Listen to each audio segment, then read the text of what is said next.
Bien, buenas tardes. Ante todo, quería agradecer al profesor Abel Augusto Zamorano la gentileza por haberme invitado a este importante evento y a través de él al Instituto Colombo Panameño de Derecho Procesal. Y además agradecerle por haberme dado este tema que me permite abordarlo desde el común denominador que creo hemos podido apreciar en este Congreso. Si yo pudiera establecer un común denominador, creo que este es el que todos los expositores o detrás de cada exposición se nos ha hablado de un cambio de paradigma en el derecho procesal. Y aquí también utilizo un muy interesante trabajo del profesor Jorge Peirano sobre este tema, y lo que trataré de hacer en estos minutos es de demostrar cómo el Instituto de las Medidas Cautelares Innominadas precisamente tiene que ser estudiado a partir de ese cambio de paradigma. Y si hablamos de cambio de paradigma, la primera pregunta es ¿en qué consiste ese cambio de paradigma? ¿Qué significa cuando estamos hablando de cambio de paradigma en el derecho procesal? Y en general, ¿qué significa cuando hablamos de cambio de paradigma en el derecho? El paradigma que podría llamar anterior es aquel del derecho o del proceso en el Estado de Derecho. La noción propia de Estado de Derecho es la noción que surge luego de la Revolución Francesa. Un Estado de Derecho es un Estado donde la ley impera, donde la ley es la protagonista, la ley es la unidad de medida de todas las cosas y en consecuencia el proceso está sometido a la ley y también el juez está sometido a la ley. Bajo este paradigma, las instituciones procesales son importantes o son relevantes solo en tanto se regulen en una ley. Y como el juez en este paradigma no es otra cosa que boca de la ley, no puede hacer nada que la ley no le permita. Sin embargo, este paradigma del imperio de la ley fracasó. Fracasó porque en nombre de la ley se cometieron barbaridades. Porque en nombre de la ley se humilló, se asesinó y se despojó a muchas personas de los más elementales derechos. Y frente al fracaso de ese paradigma, surgió el nuevo paradigma, el paradigma del Estado constitucional del cual tanto nos hablan Zagrebelsky, Haberle, etc.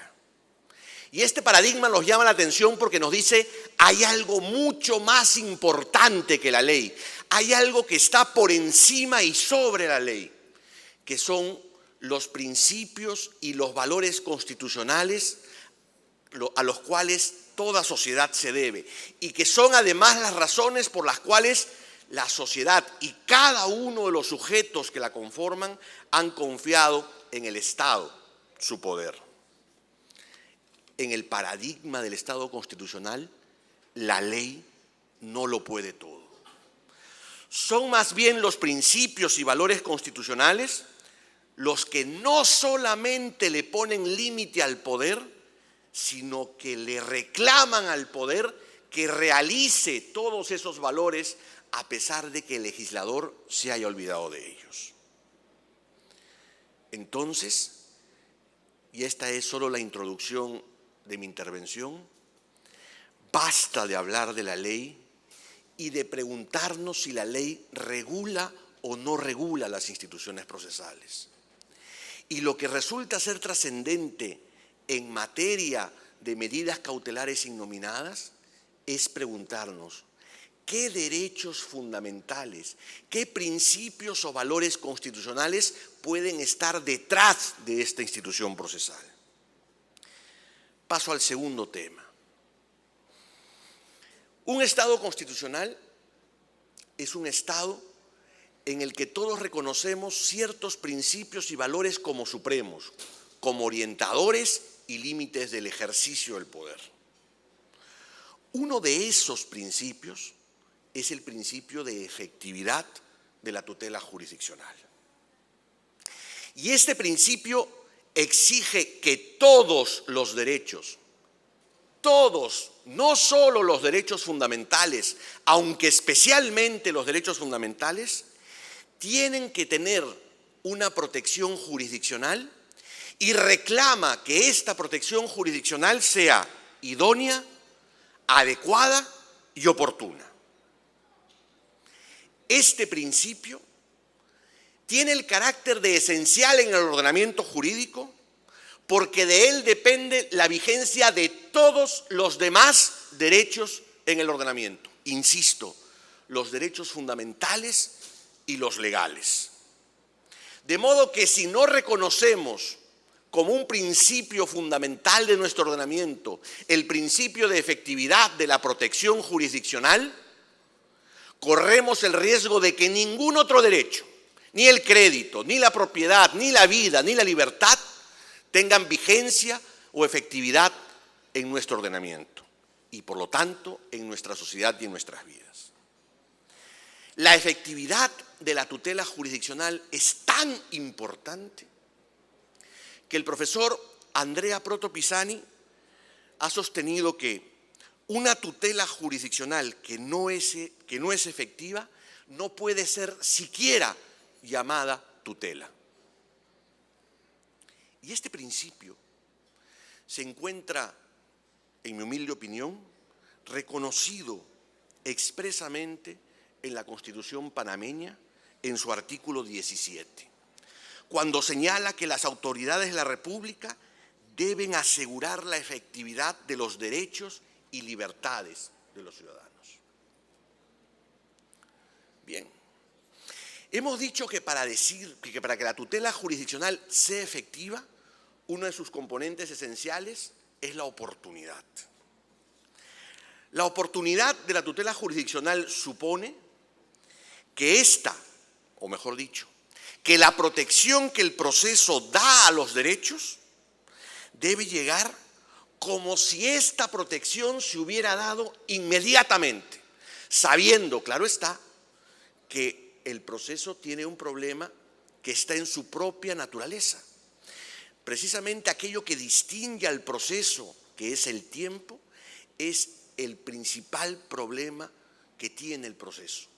El que el tiempo que toma el proceso desde el momento en que un ciudadano reclama la protección jurisdiccional hasta el momento que el proceso da esa protección jurisdiccional, pasa un inevitable tiempo. De lo que se trata es de evitar que el tiempo que toma el proceso termine generando un daño a los derechos que en el proceso se quieren proteger. Y allí surge precisamente el instituto de las medidas cautelares. Y aquí yo quiero llamar la atención en algo que me parece fundamental. Si nosotros reconocemos que dentro de los principios y valores del Estado constitucional está el de efectividad de la tutela jurisdiccional, si reconocemos que como contenido del principio de efectividad está el que la tutela jurisdiccional sea oportuna, entonces las medidas cautelares no son un instituto más, no son un instituto respecto del que el legislador tenga absoluta o plena libertad al momento de regular. La tutela cautelar es un auténtico y verdadero derecho fundamental, integrante de este principio máximo que es el de la efectividad de la tutela jurisdiccional. Y como tal, cada vez que nos aproximemos al estudio de las medidas cautelares, debemos ser conscientes que estamos estudiando el contenido, una expresión del contenido de un derecho y principio fundamental, que es el derecho a la tutela cautelar. Como derecho fundamental, el derecho a la tutela cautelar es el derecho que tiene toda persona de solicitar, obtener y ejecutar medidas destinadas a asegurar que la duración del proceso, o mejor dicho, a evitar que la duración del proceso termine generando un daño en el derecho que el proceso quiere proteger. De este modo, fíjense ustedes, la protección de los derechos resulta ser tan importante para un ordenamiento jurídico que hay que proteger a los derechos incluso del propio proceso, instrumento destinado y pensado para la protección de estos. Insisto, este derecho es tan importante que sin medidas cautelares es imposible asegurar la efectividad de la tutela jurisdiccional. ¿Qué significa reconocer que el derecho a la tutela cautelar es un derecho fundamental? En primer lugar, supone reconocerle el doble carácter que tienen todos los derechos fundamentales. Es decir, no solo es una garantía que tiene el ciudadano frente al poder, sino además es un principio orientador de todo el ordenamiento jurídico. Esta es la teoría de la doble dimensión de los derechos fundamentales. En segundo lugar, reconocer que el derecho a la tutela cautelar es un derecho fundamental supone aceptar que este derecho es exigible a pesar que la ley no lo regule. Es decir, todo ciudadano está en la posibilidad de exigirle al Estado tutela cautelar a pesar que no exista norma legal alguna que regule el instituto de las medidas cautelares, porque es un derecho fundamental. En tercer lugar, si hubiera alguna norma legal que restringiera la posibilidad de obtener medidas cautelares o negara su concesión, esta norma sería inconstitucional. En cuarto lugar, cualquier acto concreto que viole o amenace la posibilidad de obtener una medida cautelar es un acto susceptible de ser revisado a través de un amparo.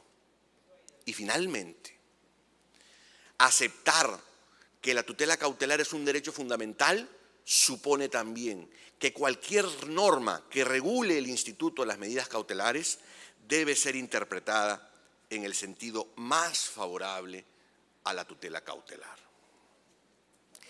Y entonces, aquí es que creo yo, la pregunta que el tema que me pidieron tratar esta tarde puede ser respondida. Y puede ser respondida en los siguientes términos. No es necesario en un ordenamiento jurídico tener medidas cautelares. Es inevitable, es un imperativo. No se trata de algo que esté en amplia disponibilidad del legislador. El legislador tiene la obligación de regular medidas cautelares. Y si un legislador se olvidó de regularlas o por el contrario derogó cualquier posibilidad de pedir medida cautelar, el ciudadano tiene un derecho fundamental a reclamarle al órgano jurisdiccional la posibilidad de tener una medida cautelar para su caso concreto. Esa es la única manera de asegurar la efectividad de los derechos que se discuten en el proceso. Yo tengo que decirles algo muy importante. Las medidas cautelares es de uno de esos temas, o mejor dicho, es uno de esos institutos procesales a los que el poder le teme, a lo que el poder ejecutivo le teme mucho. Normalmente el Poder Ejecutivo ha echado mano de ese instituto para prohibir, evitar, restringir, porque es algo muy importante en la función que cumple un juez.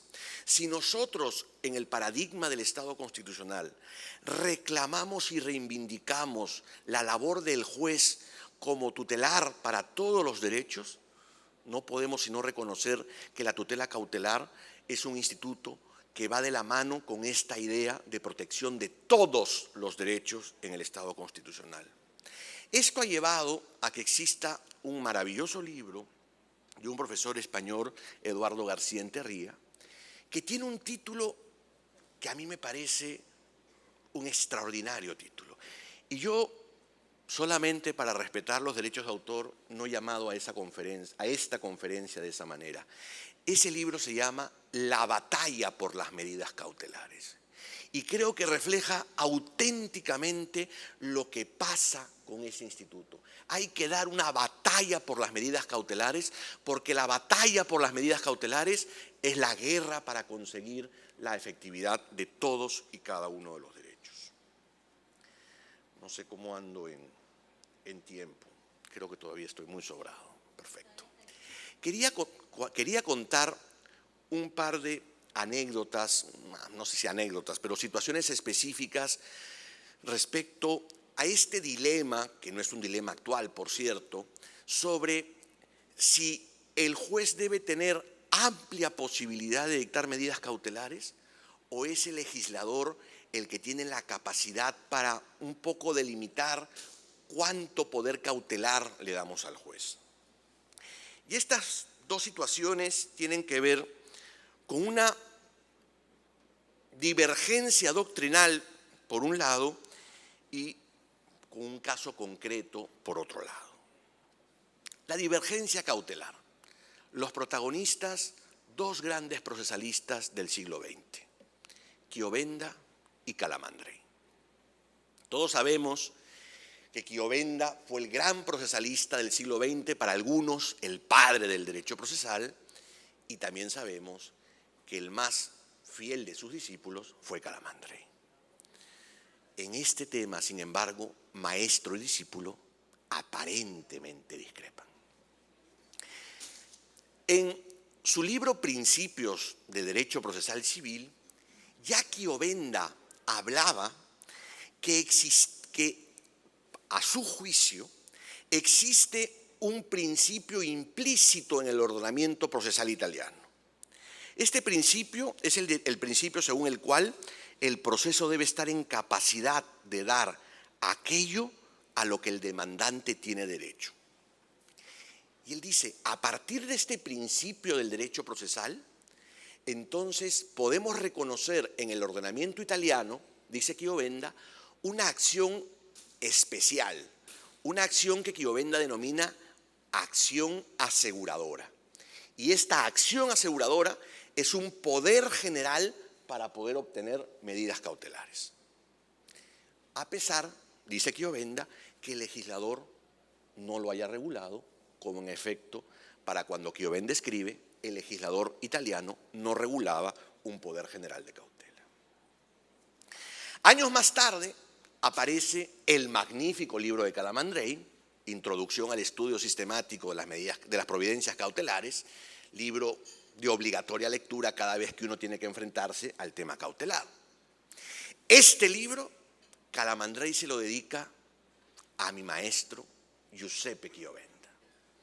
Sin embargo, Calamandrei le dedica gran parte del libro, o una parte importante del libro, a decir por qué Chiovenda se equivoca y por qué es incorrecto señalar que un ordenamiento jurídico debe establecer un poder general para conceder medidas cautelares. Calamandrei dice, las medidas cautelares suponen restricción de derechos. Como suponen restricción de derechos, un juez solamente puede conceder una medida cautelar en aquellos casos en los cuales la ley expresamente lo establece. Y por eso discrepo de Chiovenda cuando dice que existe en el ordenamiento la posibilidad de conceder cualquier medida cautelar. Fuerte, porque le dedica varias páginas del libro a esta discrepancia. Sin embargo,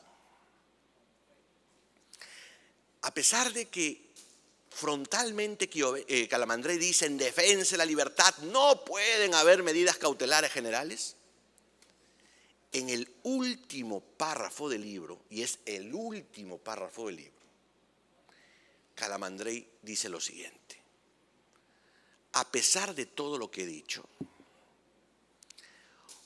un ordenamiento jurídico que se precie solamente puede contener un régimen cautelar general, porque es el único medio de asegurar la efectividad de todos los derechos. Debo confesar que cuando yo leí esta, que parece una contradicción, tuve que ir a la versión original del texto de Calamandrei, porque dije, este debe ser un problema o de traducción o de redacción, porque Calamandrei es demasiado grande como para que tenga una contradicción o una aparente contradicción de esta naturaleza.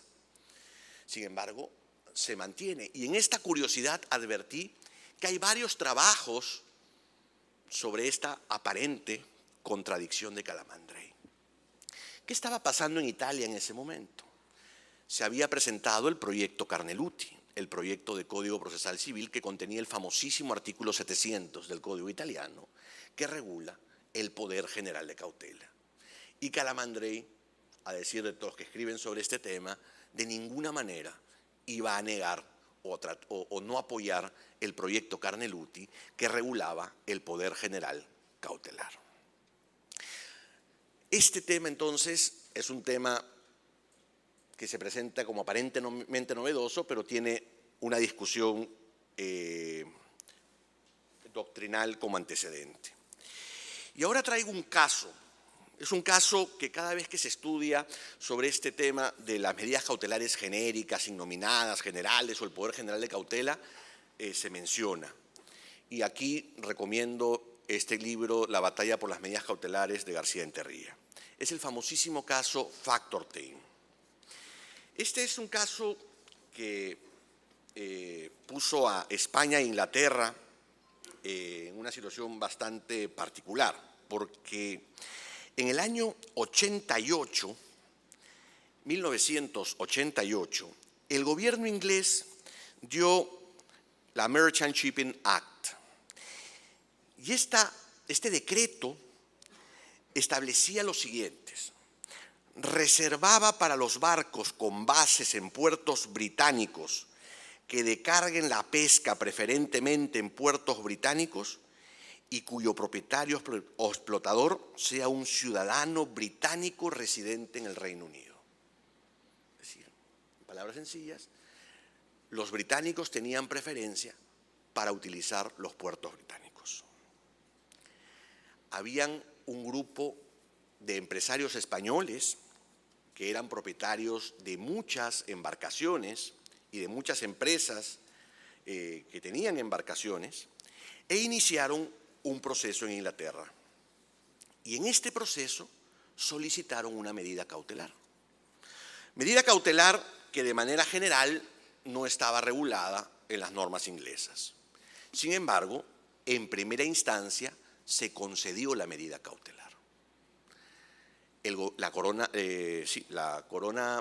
británica apeló de esta decisión y en segunda instancia se revocó la medida cautelar, señalando que es contrario al espíritu del derecho inglés que se puedan conceder medidas cautelares que limiten los poderes de la corona. Sin más motivación que esto que acabo de mencionar. Es contrario al espíritu del derecho inglés conceder medidas cautelares que limiten los poderes de la corona. Otra vez esta batalla por las medidas cautelares. Contra esta decisión, las empresas españolas iniciaron un proceso ante el Tribunal de Luxemburgo. Y el Tribunal de Luxemburgo terminó el caso resolviendo y señalando que ninguna norma de ningún Estado de la Unión Europea podía limitar la posibilidad de los jueces de dictar medidas cautelares y que resulta contrario a los principios que rigen el derecho comunitario aceptar siquiera la posibilidad que se restrinja la posibilidad de un juez de dictar una medida cautelar en un caso concreto.